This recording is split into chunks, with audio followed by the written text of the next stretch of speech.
Existen muchas historias de fantasmas originadas en la Segunda Guerra Mundial, pero quizás la menos conocida de todas sea la del Monte de las Ardenas, tal vez por su inexactitud histórica ya que realmente no existen documentos, por lo menos no desclasificados, que den veracidad de este suceso. Sin embargo, no son pocos los relatos de valientes aventureros, que en búsqueda de artilugios de la guerra, se adentran en el bosque y exploran los derruidos y maltrechos túneles que conforman las redes de búnkeres abandonados tras la guerra y que, tras varias horas de caminata llegan a un monte que ninguno ha logrado ubicar geográficamente, pero que todos aseguran, es el lugar donde extraños sucesos ocurren. Aunque tal vez lo mejor sea contar esto desde el principio. El bosque de las Ardenas fue testigo de una de las batallas más importantes de la guerra, la conocida como Batalla de las Ardenas, en la cual el ejército alemán, en un movimiento desesperado por darle un golpe fatal a las fuerzas aliadas en el frente occidental, planificó y llevó a cabo una gran ofensiva con el objetivo de frenar el avance aliado y de esta forma, poder enviar más recursos y soldados al frente oriental, en el cual los alemanes no la estaban pasando nada bien. Si bien dicha ofensiva fracasó, eso no quita que fue una de las batallas más sangrientas de toda la guerra, siendo ese bosque el último lugar que más de 30.000 almas vieron antes de morir en circunstancias violentas. Quienes vivieron para contarlo han quedado irremediablemente marcados por las experiencias vividas durante la batalla, pero quizás quienes tengan la historia más desgarradora sean los sobrevivientes de la División 98 de Infantería estadounidense. Esta división fue encomendada con la tarea de despejar una red de búnkeres fuertemente custodiados, por lo que quedaba de la 9ª División de Infantería y la 11ª División de Infantería Mecanizada Alemana, ubicadas en una colina bastante notoria gracias a los fuertes impactos de artillería que tenía. Los hombres de la División 98 pensaban que sería un trabajo fácil. Al fin de cuentas, las divisiones alemanas apostadas en esa colina habían sufrido grandes bajas por fuego de artillería. Qué equivocados estaban. El primer intento por tomar la colina fue un ataque de artillería seguido por un ataque de infantería que tenía como objetivo despejar lo que quedará de resistencia en la zona, pero los alemanes habían previsto el ataque y habían excavado aún más dentro del monte, usando dichos túneles como un improvisado refugio del ataque de artillería y, al terminar el ataque, se desplegaron a lo largo de los ya bastante destrozados búnkeres que había en la colina, esperando a los estadounidenses, quienes en su arrogancia esperaban encontrarse solamente con cadáveres y heridos. Cuando los estadounidenses llegaron, fueron recibidos con una lluvia de balas y granadas. Los estadounidenses fueron sorprendidos y en el caos en el que se encontraron entraron en pánico. Para los alemanes fue como jugar tiro al blanco, ya que prácticamente no hubo ningún intento de contraataque por parte de los soldados de la 98. La sangre tiñó de rojo la colina y los cuerpos despedazados por las balas y granadas se esparcieron por toda su extensión, dándole un aspecto grotesco al lugar. Ese no fue más que el primero de muchos intentos por tomar la colina. Todos y cada uno de ellos fracasaron y dieron como resultado una enorme cantidad de muertos y heridos. Sin embargo, los alemanes tampoco la pasaron nada bien. A medida que pasaba el tiempo, la comida se iba agotando, al igual que las balas y el combustible que mantenía andando los generadores de los búnkeres. Asimismo, los destrozados túneles ya no suponían un refugio del frío invernal que asolaba el bosque, especialmente durante las noches, y la ropa de abrigo escaseaba entre las tropas. A pesar de todo, los alemanes nunca se plantearon la retirada, ya que sabían que de fracasar allí los aliados tendrían paso libre hacia Alemania, por lo que siguieron luchando allí donde estaban. Mientras tanto, los soldados de la División 98 se cansaron de llorar a sus muertos, y la mayoría desarrolló un profundo miedo hacia dicha colina, ya que consideraban que atacarla era inútil y nadie quería ser carne de cañón en contra de las defensas alemanas, por lo que el general de la división decidió que lo mejor era rodear la colina y esperar a que los alemanes se rindieran o, en su defecto, murieran de hambre. Pasaron las semanas y entre los soldados alemanes empezaban a brotar la locura y la enfermedad.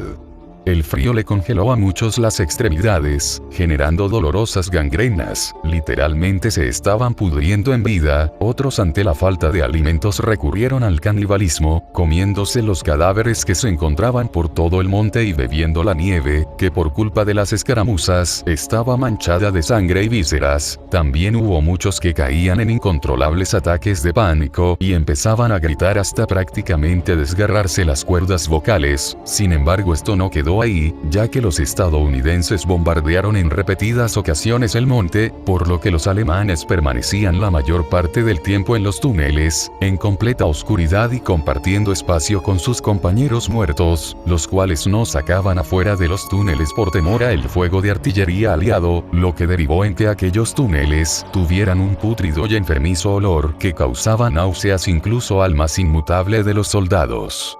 Llegado el mes desde que inició el sitio al monte, el general de división le ordenó a la 98 avanzar con extrema precaución desde todos los flancos y limpiar el monte de cualquier tipo de resistencia. Para sorpresa de los soldados de la 98, no hubo ningún tipo de respuesta por parte de los alemanes, lo que les hizo pensar que los alemanes finalmente habían muerto de hambre.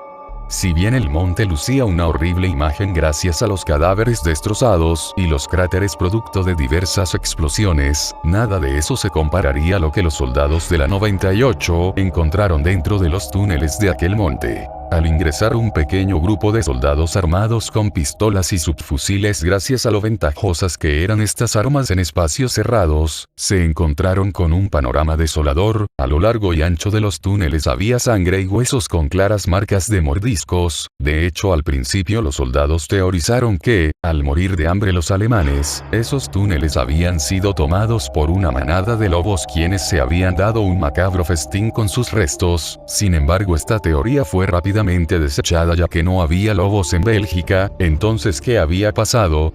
Los soldados siguieron avanzando, adentrándose cada vez más en los túneles y encontrándose con más restos. Sin embargo, ahora los huesos presentaban algunos pedazos de carne y tendones aún pegados, aunque con claras muestras de putrefacción. Finalmente, al llegar a lo más profundo de dichos túneles, se encontraron con algo que nunca más olvidarían. En el piso había cadáveres despedazados y podridos, las entrañas estaban desparramados por el suelo y las paredes. Los que en algún momento habían sido elegantes uniformes militares alemanes habían sido reducidos a sangrientos harapos que cubrían los cuerpos de aquellos soldados. Y sin embargo, a pesar de lo grotesco de la situación y lo improbable que pueda parecer, entre los cadáveres se encontraban algunos alemanes sobrevivientes, aunque realmente costaba llamarlos sobrevivientes ya que se encontraban en tal estado que cualquiera hubiera preferido la muerte antes que terminar de tal forma. Los sobrevivientes tenían la piel pegada a los huesos, parecían esqueléticas bestias, sin embargo no suponían ningún peligro ya, no tenían fuerzas ni para levantarse y no hubieran podido aunque quisieran ya que sus extremidades habían sido alcanzadas por la gangrena y lo que antes habían sido piernas y brazos, ahora eran bultos de carne putrefacta y congelada que ya carecían de cualquier utilidad incluso para el peor de los carroñeros. Sus ojos miraban hacia el piso y todos cantaban la canción alemana Erika en lo que parecía un acto de locura colectiva. Los soldados de la 98 que bajaron a esos túneles quedaron completamente atónitos y trataron de pensar qué hacer con esos sobrevivientes. Finalmente dieron con la conclusión de que esos alemanes estaban en un estado irrecuperable y que probablemente el solo hecho de sacarlos de allí los mataría, por lo que decidieron que lo más humanitario era acabar con el sufrimiento de estos pobres soldados de un certero tiro a la cabeza. Al acabar con la tarea y salir de allí, dinamitaron las entradas a esos túneles para darle lo más parecido a una sepultura que podían darles a esos soldados, ya que el olor pútrido de esos túneles no les permitía estar más tiempo, por lo que no pudieron sacar ningún cuerpo. Ahora que sabes un poco la historia, te podrás preguntar qué tiene que ver esta horrible historia con fantasmas. Bien, se dice que las almas de esos soldados alemanes custodian la montaña y sus túneles aún después de muertos. Muchos fanáticos de los artilugios militares visitan el bosque de las Ardenas todos los años en búsqueda de balas, cartuchos, cascos y demás material militar abandonado a la intemperie.